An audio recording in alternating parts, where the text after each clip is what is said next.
దేవుడు మాట వినాలి. హల్లెలూయా. సేవకులతో ప్రార్థన చేసుకోవాలి. అలా నాకు ఆ యొక్క మాటలు ఎప్పుడైతే చెప్పాడో మరి వెళ్ళడం జరిగింది. అయితే చిన్నప్పుడు నాకు ఒక ఆవిడ, ఒక పిచ్చావిడ, ఒక అతను ఒక ఆవిడ పిచ్చోళ్ళ తిరిగి ఆవిడ ఆయన దగ్గర తాళాలు గుర్తుండేది. ఒకరోజు నన్ను చిన్నప్పుడు చాలాసార్లు పిలిచింది. పిలిస్తే ఆవిడ దగ్గరికి వెళ్ళలేదు. ఒకరోజు దొరికిపోతే ఏమంటుందంటే, ఏదేదో మాట్లాడుతూ, యేసయ్య ఈ మాయిధర్మలి గడు దొరికాడు, వీడిని రక్షించి వీడి ద్వారా అనేక రకాల ఆత్మల్ని, వారి కుటుంబాన్ని కూడా రక్షించి మీ సన్నిధిలోకి నడిపించుకోండి అని ప్రార్థన చేస్తారు. స్తోత్రం. ఎప్పుడైతే ఆవిడ చెప్పాడో నాకు అది గుర్తుకొచ్చింది. అప్పుడు వెంటనే ఇంటికి వెళ్ళాను. ఇంట్లో నాకు ఎప్పుడు కూడా తెల్లవారు లేసి స్నానం అయిపోగానే సూర్యుడికి దండం పెట్టేవాడిని. ఇంట్లోకి వచ్చి నాకు దుర్గమ్మ తల్లి పెద్ద ఫోటో ఉండి దండం పెట్టుకుని, నా పేరు దుర్గమ్మ దండం పెట్టుకునేవాడిని. అక్కడ బైబిల్, చిన్న ఇంగ్లీష్ బైబిల్, చిన్న కొత్త నిబంధన ఉంటే షోకేష్లో ఉండేది. షోకేష్లో అక్కడ పెట్టేసి తెలియదు యేసు ప్రభు దేవుడు అని, అందుకు అక్కడ ఉండేది. ఆయన నేను అనుకొని దేవాలయంలో వెళ్ళిపోయేవాడిని. మసీదు కనిపిస్తే మసీదులో కూడా ముస్లిమ్స్తో వెళ్ళి నమాజ్ కూడా చేసేవాడు. అన్ని రకాల దేవుళ్ళు ఒక్కడే, అంటే ఒక్కడే అన్నమాట. అయితే ఇప్పుడైతే నాకు తెలిసింది అందరూ ఒక్కడే. ఎవరు చచ్చిపోయిన భూమిలోకి వెళ్ళిపోతున్నారు, ఆవిడే భూదేవ దేవత అనుకుంటేవాడు. దేవుడి స్తోత్రం చెప్తాను. అలా నా జీవితము కట్టబడింది. తెలుసుకున్న అల్ప విశ్వాసి, వేషధారిగా ఉన్నా. అలాగే నా జీవితం వెళ్ళిపోతూ ఒకరోజు సడన్ గా ఒక ఆమె నాకు ఫోన్ చేసి, అర్జెంటుగా రా మా నైట్ ఫుల్ బాటిల్ తాగి నాతో పాటు ఒక వ్యక్తిని తీసుకొని వెళ్ళిపోయాను. వెళ్ళిపోయి పనులన్నీ ముగించుకొని వస్తుండగా యాక్సిడెంట్ అయిపోయింది. ఈ అలసర జబ్బు నుంచి ఎలా నేను విడుదల పొందుకున్నానంటే, యేసయ్య అనేటప్పుడు నీవు దేవుడు అయితే నా అలసరని తీసి అన్నాను కదా. ఆ గంట ఆ యొక్క గంట సమయంలో ప్రతి గంటకి మంట వచ్చిన మంట పోయింది. కానీ మళ్ళీ అల్పవిశ్వాసంగా తయారైపోయి తాగడం మొదలుపెట్టాను. అన్ని పనులు చేసుకొని ఆమె దగ్గరికి వెళ్ళాను, కలిశాను. అన్ని పనులు చేసుకొని మధురవాడ నుంచి వస్తున్న యాక్సిడెంట్ అయిపోయింది. బ్యాక్ సైడ్ 2 బాల్స్ బాల్ జారి 7 years డాక్టర్ గారు చెప్తున్నారంట, కష్టం, ఇది అమెరికాలో నేను చేశాను, చాలా కష్టం అని చెప్పారంట. మీరు ఏ దేవుడు నమ్ముకున్నారో దేవుడు నమ్ముకోండి అన్న. నైట్ నన్ను స్ట్రక్చర్ మీద పడుకోబెట్టేటప్పుడు చాలా నొప్పితో ఏడుస్తున్నాను. ఏమైనా ఏడుస్తున్నాను? దుర్గమ్మ యేసయ్య. మరి ఆయన చెప్పాడు కదా యేసయ్య కోసం, దుర్గమ్మ యేసయ్య అని ఏడుస్తున్నాను. అప్పుడు ఆయనతో పాటు ఒక మద్దు డాక్టర్, ఆయనతో పాటు ఇంకో డాక్టర్ పిలిపించి, ఈ బాల్ జారిపోయింది, ఇరిగిపోలేదు, ఇది ఇలా మనం పెడితే మళ్ళీ జారిపోయింది, ఒకవేళ ఆ బాల్ పైకి ఏమన్నా స్టీల్ పెడితే వీడు ఒంగోలేడు, కూర్చోలేడు, నడవలేడు, మెట్లెక్కలేడు, జీవితం పడైపోయి అని ఆ టెస్ట్లను చూసి ఎలాగైనా ఆపరేషన్ చేయాలని తీసుకొచ్చారంట. కానీ ప్రయోజనం లేదు. వాళ్ళు బుర్ర పట్టుకొని కెమెరాలన్నీ పెట్టారు. ఐసీయూలో పెట్టి టెస్ట్ చేసినప్పుడు ఆ డాక్టర్ గారు నాకు కాల్ పెట్టుకుని ఇలాగ అంటున్నారంట. ఆయన 2 చేతులు పట్టుకోలాగంటుంటే వెనకాతల నుంచి ఒక వెలుగు వచ్చి కాలు ఆయన చేతి కింద చేయి పెట్టి, ఈ సంకలం చేయి పెట్టి కాలు గట్టిగా లాగేసి వెళ్ళిపోతుంటే వెనక్కి ఎలా తిరిగి చూసినప్పటికీ ఒక వెలుగులాగా వెళ్ళిపోతున్నాడు. దేవుడు స్తోత్రం చెప్పాడు. అలసరి జబ్బు నుంచి నువ్వు యేసువైతే నా ప్రాణం రక్షించు అని వెళ్ళిపోయినందుకు ఒక్క మాటతోనే నన్ను స్వస్థపరిచి దేవుడు ఆ రోజు నుండి నా పక్కనే ఉన్నాడు. నాకు తెలియదు ఎప్పుడైతే ఈ యాక్సిడెంట్ ఎప్పుడైందో, ఎప్పుడైతే ఆ యొక్క సన్నివేశం జరిగిందో, ఈ బాల్ విషయంలో ఈ లాగి పెట్టి సరిపోతుంది, మళ్ళీ కాల్ రావట్లేదంట. ఖచ్చితంగా ఆపరేషన్ పడాలి. తెల్లవారుజాము ఐసీయూలోకి వచ్చారు డాక్టర్ గారు. సమయం తక్కువగా సాటికథలు చెప్తున్నారు. ఐసీయూలోకి వచ్చినప్పటికీ నాకు 7:30 తిరిగి వచ్చినప్పటికీ దాహం వేసేస్తున్నారు విపరీతమైన. ఎందుకంటే మందు ఒకటి తాగి ఉన్నాడు రాత్రి, యాక్సిడెంట్ అయింది కదా, తీసుకొచ్చారు కదా, దాహం వేసేస్తుంది. దాహం నాకు స్ట్రెచ్చర్కి పడుకోబెట్టేసి ఒళ్ళంతా కట్టలేసేసరి కాలుకి ఇసుక మూట పెట్టారు నేలబడి. దాహం అంటే అప్పుడు సిస్టర్ గారు వచ్చారు. వచ్చినప్పటికి అయ్యయ్యో నువ్వెందుకు ఇలా కేకలేస్తున్నావు అంటే, అమ్మ నాకు దాహం వేస్తున్నా, నాకు నీళ్ళు పడ్డామో పట్టకూడదు, నాకు ఇస్తారా లేదా అని కుదిపేస్తుంటే వెళ్ళి 1 నిమిషం అని వెళ్ళి ఫోన్ చేసింది. డాక్టర్ షా ఫోన్ చేయగానే ఆయనండి నేను ఇక్కడే ఉన్నానమ్మా రౌండ్స్లో ఉన్నాను వస్తున్నాను కంగారు పడద్దు ఈలోపు వేస్ట్ దూదితో జస్ట్ పెదాలు తడుపు నీళ్ళు కొద్దని చెప్పాడు. పెదాలు తడిపితే కొంచెం అలా రిలీఫ్ అయింది. 2 minutesకే డాక్టర్ గారు బయటకు వచ్చారు. రాత్రి 2 ఆపరేషన్ జరిగాయి. నాది కూడా జరగాలి కానీ జరగాలి. వచ్చేసారు లోపలికి వచ్చి రాగానే నా తల మీద ఇలా చేయలేసి పెయిన్ వస్తుందా నొప్పి వస్తుందా అని అడిగాడు. డాక్టర్ గారు నాకు ఆపరేషన్ అయిందా, నేను లేచి నడుస్తానా, నేను బాగుంటానా అని అడుగుతున్నాను. నేను చెప్పింది బాగా నువ్వు ఏ దేవుడు నమ్ముతావో తెలియదు కానీ రాత్రి ఒక మెడికల్ జరిగిందిరా చెప్తాను అన్నాడు. నేను నాతో పాటు మందు డాక్టర్ 2 డాక్టర్లు కలిసి ఇలా చేసినప్పుడు చెయ్యి ఆ కాల్ నేను చెక్ చేసి ఎలాగైనా ఆపరేషన్ చేయాలి కొయ్యాలనుకున్నాను కానీ ఎవరో తెలియదు ఆ కాల్ ఐస్ పెట్టి సరిపోయాడు. దేవుడి స్తోత్రం చెప్పాడు. అయితే నేను నడుస్తానా, నువ్వు బాగుంటావు, 3 నెలలు రెస్ట్ తీసుకోవాలి. ఆ 3 నెలలు కూడా మంచం మీద ఎన్ని బాధలు పడ్డానో దేవుడు తెలియాలి. పాస్ మంచం మీద చాలా బాధలు పడ్డాను. అక్కడి నుంచి బయటకు లేసాను. ఆ మెట్టుకుంటూనే మరలా మందు మరలా తిరుగుడు పాపం ఈ లోకంలో పడిపోయాడు. అలా తిరుగుతున్న సమయంలో పొలిటికల్ లీడర్లు నాకు పరిచయం. పొలిటికల్ లీడర్లు పరిచయం కొనతాల రామకృష్ణ గారు, ఇప్పుడు అదే అనకాపల్లిలో చూశాను. కొనతాల రామకృష్ణ గారు, రఘువీరారెడ్డి గారు, తర్వాత పిసిసి కేశవరావు గారు, సభవాణి గారు, అలాగే చాలా మంది కమ్యూనిస్ట్ వాళ్ళు, సిపిఎం వాళ్ళు, అలాగే టీడీపీ వాళ్ళు, కాంగ్రెస్ వాళ్ళు, బీజేపీ. అసలు నేను ఎవరు తెలుసా, ఆర్ఎస్ఎస్లో ఉండేవాడిని. నా పేరు కొల్లి రత్నకుమారి కార్పొరేటర్. ఆమె నా పేరు మార్చింది. నా పేరు మల్లికార్జున, దుర్గా మల్లికార్జున, కానీ మల్లిబాబుగా నామకరణం చేసింది. ఈ రోజు నుంచి బీజేపీలో నువ్వు మా మాట వినాలి కనుక, మా మనుషులు కనుక ఈ రోజు నుండి నువ్వు మల్లిబాబు. ఈరోజు విశాఖపట్నంలో మల్లిబాబు అంటే ఒక పెద్ద రౌడీ షీటర్. డిపార్ట్మెంట్ అందరికీ తెలుసు, కమిషనర్లు తెలుసు. ఏ మూలకెళ్ళి ఏ సందుల్లోకి వెళ్ళినా ఇదే అనకాపల్లిలో 2 times మార్కెట్ ఏరియాలో రౌడీని శతకొట్టు బయటకు వచ్చారు. వాళ్ళు ఎలా పడతారు తెలుసా, మార్కెట్లో ఉన్నోళ్ళు అరటి దవ్వలు ఉంటాయి తెలుసా, అడ్డుపల్లి ఆటలతో కొడితే ఒక దెబ్బసాలు పడిపోతారు. ఇక్కడంతా మొండోళ్ళు. అలాంటి ఏరియాలో ఈ పండగలకు వచ్చి వాళ్ళని కొట్టి బయటికి వెళ్ళాడు.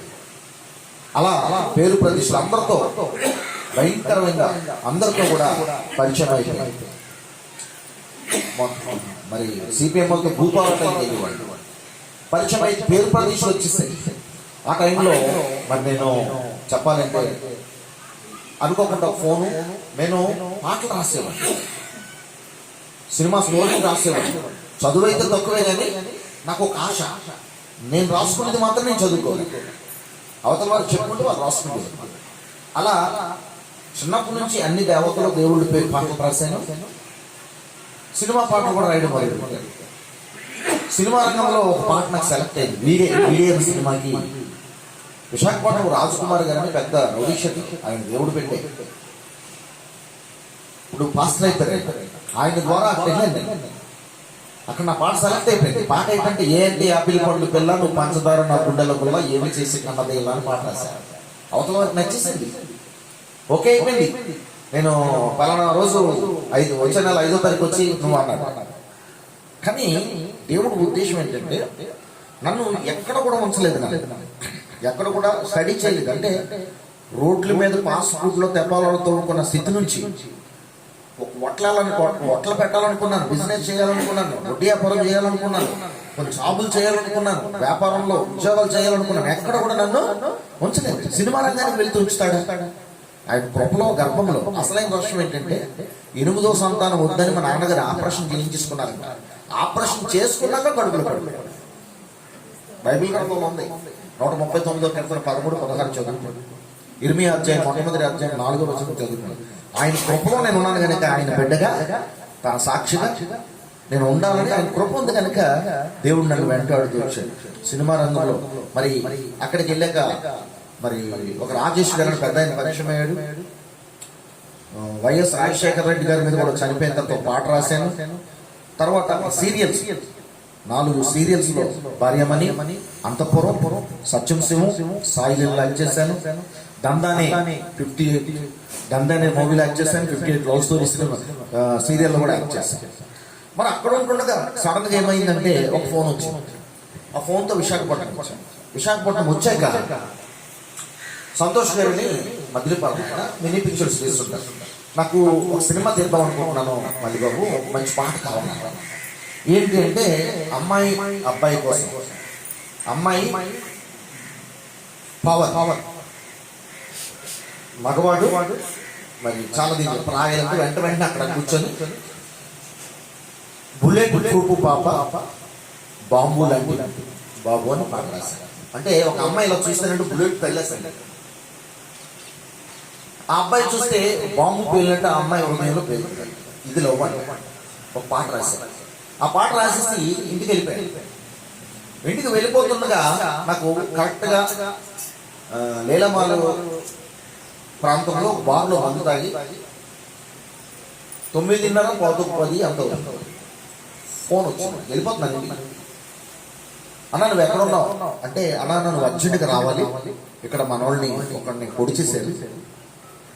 అయితే పొలిటికల్ లీడర్లతో తిరిగేటప్పుడు నాకు ఇచ్చింది ఏంటంటే, విశాఖ డిస్ట్రిక్ట్ అఖిల భారత యాదవ్ మహాసభకి డిస్ట్రిక్ట్ వైస్ ప్రెసిడెంట్ చేశారు. బీసీ హక్కుల సాధన సమితికి 103 క్యాస్లకు ప్రెసిడెంట్ చేశారు. ఇటు రౌడిజం చేస్తూ ఇటు పొలిటికల్ లీడర్లతో తిరిగితే ప్రెస్ వాళ్ళు పోలీసులు కూడా ఇక్కడ ఉన్నారు. ఇక నాకు అడ్లే విశాఖపట్నం ఏ పోలీస్ స్టేషన్కి వెళ్ళినా అన్నా అంటే మాట వినేవాడు. సడన్ గా ఫోన్ వచ్చింది కదా. ఎందుకు ఫోన్ వచ్చిందంటే నాకు ఒక ఇన్ఫ్లుయెన్స్ ఉంది. 4th టౌన్ లిమిట్స్ లో జరిగిందంటే 4th టౌన్ ఇప్పుడు ప్రెసెంట్ డిఎస్పీ చేస్తున్నాడు ఆయన రేపల్లి శ్రీనివాసరావు గారిని. నెల్లూరు అంటే ఎక్కడంటే అది విజయవాడ దాటాక ఆ ముందుకు వెళ్తే రేపల్లిలో ఊరు ఉంటుంది. ఇప్పుడు ప్రెసెంట్ డిఎస్పీ. ఆ రోజు సిఐగా ఉన్నాడు 4th టౌన్. ఆయన నాకు cousin brother. 4th town limits ఎప్పుడైతే గొడవ జరిగిందో వీళ్ళందరూ నాకు ఫోన్ చేసినప్పటికీ వెలగొన్నాడు రా వాడు అన్నాడు. బాగానే ఉన్నాడు, రక్తాలు వచ్చేస్తున్నాయంటే ముందు అర్జెంట్గా ఎమ్మెల్సీ చేయించండి, నేను వస్తున్నానని బండి వెనక్కి పంపిస్తాను. కేజీహెచ్కి వెళ్ళాం. కేజీహెచ్ నుంచి కంప్లైంట్ ఇవ్వాలి కదా. 4th టౌన్ లిమిట్స్ లో మరి రెండోది మా అన్నయ్య ఉన్నాడు కదా కజిన్. వెళ్తాడు లేడు. లేకపోవడంతో అన్న ఎక్కడున్నా అంటే నేను విజయవాడ వచ్చాను అన్న, ఇలా జరిగిందంటే పని వాడికి ఎమ్మెల్సీ చేయించారు కనుక వాడి దగ్గర ఎవరినో పెట్టు, లేదంటే తెల్లవారం తీసుకురండి, మీరు వెళ్ళిపోండి కూడా. నాతో వచ్చిన వాళ్ళు అందరూ తీసుకెళ్ళారు కదా. వీళ్ళందరూ అన్నారు అన్న నువ్వు అన్ని దిక్కులా నీకు పేరుందన్నా, కైలాస్ కూడా కానీ ఎక్కడికి వెళ్ళాం నీకు పేరుందన్నా, 2 డిపార్ట్మెంట్ అందరూ తెలుసన్నా, అర్ధరాత్రి 1 గంట చిల్లరైపోయింది, 12:30 టైం, నువ్వు రాన్నా మాకు ఎటువంటి ఇబ్బంది ఉండదు, ఖచ్చితంగా నువ్వు ఉంటే అవతల రౌడీ తిరగబడరు, కానీ వీళ్ళందరూ అందరూ తాగుతున్నారని ఇన్ఫర్మేషన్ వచ్చింది, వెళ్దామన్నా. సరే అందరం వెళ్ళాం. 90 వెళ్ళాం. వెళ్ళిన తర్వాత కొన్ని ప్రదేశాలు ఎత్తాం, దొరకలేదు. కప్రాల గ్రామంలో ఒక దగ్గర ఆ యొక్క ట్యాంక్ కింద 15 మంది వరకు తాగుతున్నారు. జర్రమని బళ్ళు దగ్గర అందరూ ముగ్గురు దిగుతుంది. ఒకరికి దెబ్బ తగిలిసింది. అక్కడ ఆ సన్నివేశము ఎందుకు జరిగింది, ఎలా జరిగిందో తెలియదు, కానీ 2 వ్యక్తులు చనిపోయారు. ఒక్కసారిగా నాకు తులికి పడ్డది నా బాడీ. ఎందుకు వెళ్ళాను నేను అసలు? మధ్యవర్తికి వెళ్ళాను అంతే కదా, అన్నీ ఉన్నాడని కదా వెళ్ళాను. వీళ్ళతో ఎందుకు అక్కడికి వెళ్ళాను, ఈ కేసులో ఎందుకు ఎదుర్కొన్నాను అని ఒక ఆలోచన పట్టేసి నాకు ఒక్కసారిగా పొలిటికల్లో ఎదుగుతున్నాను, సినిమా రంగాల్లోకి వెళ్ళిపోయాను. అతి త్వరలో మరి ఎవరో ఇప్పుడు పిక్చర్స్ తీస్తారు రామ్ గోపాల్ వర్మ, ఇంకొక కొన్ని రోజుల్లో ఆయన దగ్గరికి వెళ్ళిపోతాను. ఆ మనిషి కూడా అప్పుడు శ్రీయర్ చచ్చిపోయాడు. మనిషి కూడా మంచి బిల్డర్లా ఉండేవాడు, చూసారు కదా ఫోటోలు. మంచి కెరీర్. నా లైఫ్ తిరిగి డబ్బు బంగారంకి మందు విషయంలో ఎలా పిలిస్తే చాలు, ఎలా అంటే ఏది కావాలంటే వచ్చేసి ఆ స్థితిలో ఉండేటప్పుడు ఈ యొక్క సంఘటన జరిగింది. నాకు నా జీవితం ఒక్కసారిగా కొట్టుకొనిపోయింది. ఏం చేయాలంటే అక్కడి నుంచి నేను మా అందరం కూడా తప్పించుకొని వెళ్ళిపోయాం. 2 రోజుల తర్వాత పోలీస్ స్టేషన్లో ప్రతి ఒక్కరు కూడా మా కోసం గాలిస్తున్నారు. కనిపిస్తే 2 వ్యక్తులు షూట్ చేసి మనీ చెప్పారు. ఆ కేసులో ముఖ్యమైన వ్యక్తి కాసి మణిబాబు అన్నది షూట్ చేశారు. ఏంటి పరిస్థితి?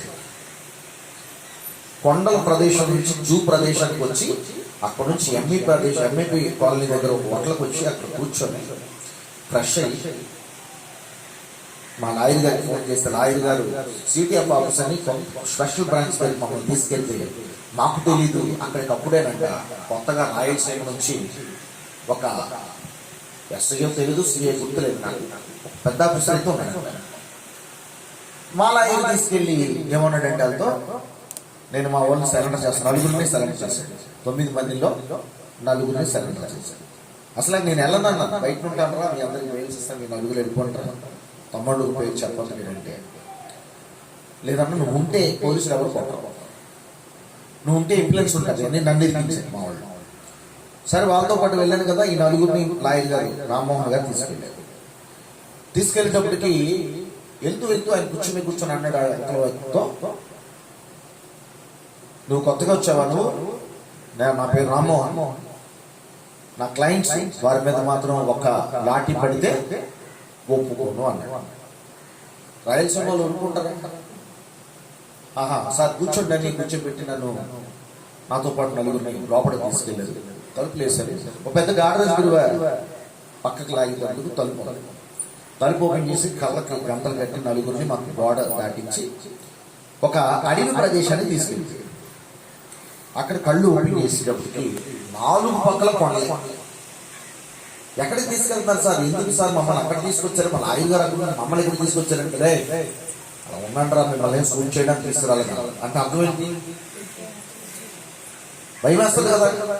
అప్పుడు పెద్ద కేకలేసేస్తున్నాం, వేడీస్ ఉన్నాయి, యూట్యూబ్లో ఉంటుంది చూడండి. 2011లో మమ్మల్ని తీసుకురావడం నన్నే అందరినీ భయంకరంగా కట్టేశాడు గొలుసు. ఒక నక్సలైట్ తీసుకొచ్చారు. దగ్గర ఒక 60-70 మంది పోలీసు. అయితే ఎప్పుడైతే కేకలేస్తానో అక్కడ నుంచి ఏం చేశారంటే తిన్నంగా తీసుకెళ్ళి 5th రౌండ్లో పెట్టారు. 5th రౌండ్లో పెట్టేటప్పటికి ఎవరో వస్తున్నారు, వార్నింగ్ ఇస్తున్నారు, వాళ్ళ స్టైల్లో కొడుతున్నారు, వెళ్ళిపోతున్నారు. మా 4గురిని 4 రోజులు పెట్టారు. కింద నన్ను పైన ఒకటి వేరే దగ్గర ఒకటి పెట్టారు. ఇలా జరుగుతూ ఉంది. 6 పోలీస్ స్టేషన్ వరకు కూడా తీసుకెళ్ళారు. విశాఖపట్నంలో 6 పోలీస్ స్టేషన్, గోపాలపట్నం కానీ, స్టీల్ ప్లాంట్ కానీ, కంచరపాలెం కానీ, వైజాగ్ హార్బర్ స్టేషన్ కానీ ఇంకా చాలా దగ్గర తీసుకెళ్లారు. ఒకరోజు సడన్ గా రాత్రి 11 టైంకి మమ్మల్ని ఏం చేశారంటే హార్బర్ పోలీస్ స్టేషన్ అని అది మూతపడిపోయింది. ఆ లోపలికి నన్ను ఒక వ్యక్తి మురళి అన్న తీసుకెళ్ళిపోయారు. నాకు ఈ కిటికీ దగ్గర కట్టారు, వాడిని అవతల రూమ్లో కట్టారు. కిందనన్నీ కన్నాలే, పాములు రావచ్చు, జల్లు రావచ్చు, అన్ని రావచ్చు. ఎందుకు నన్ను ఇక్కడ తీసుకొచ్చారు అంటే అక్కడ ఒక కుర్రాడు అంటాడు, అన్న ఏమో అయితే మాకైతే తెలియదు కానీ షూట్ ఆర్డర్ అయితే వచ్చిందన్న అనేటప్పటికి భయం వేసింది. 10 రోజులు అయితే దానికి ముందు ఒక సంగతి ఏం జరిగిందంటే 5th టౌన్లో ఉంటుండగా 2 కుర్రోళ్ళు నేను చేతులు 2 అంటికిపోయి ఉన్నాయి, కాళ్ళు నాకు కొట్టిన దెబ్బలకి భూమి మీద ఉంది కదండి, కాళ్ళు ఇలా ఉంది. అంటే సెగ్గుడ్లు వచ్చేసి అంటే ఇంత లావు అయిపోయి అరికాలు కింద. పోలీసులు కొట్టి నీళ్ళేసి మళ్ళీ కొట్టి నీళ్ళేసేవారు. ఇక్కడ నుంచి ఆ మాత్రం దూరం నల్లకపోయారు. అలాంటి స్థితిలో ఉన్న మమ్మల్ని ఎప్పుడైతే ఈ వ్యక్తులు తీసుకొచ్చి దండించారో భయమేసి 6 పోలీస్ స్టేషన్లు తిప్పేస్తున్నారు. చీకటి హోంలు ఎప్పుడైతే పెట్టారో భయమేసి పెద్ద కేకలేస్తే అక్కడ నుంచి మమ్మల్ని మరలా 5th గవర్నమెంట్ తీసుకొచ్చారు. అంటే నా విషయం ఏంటవుతుందంటే యేసు ప్రభువుని పిలిచాను కదా, ఆ మాట నాలో పనిచేస్తుంది. ఈ 5th టౌన్లో 2 కుర్రోళ్ళు ఎందుకు వచ్చారో నాకు తెలియదు. అంటే దేవుడు అంట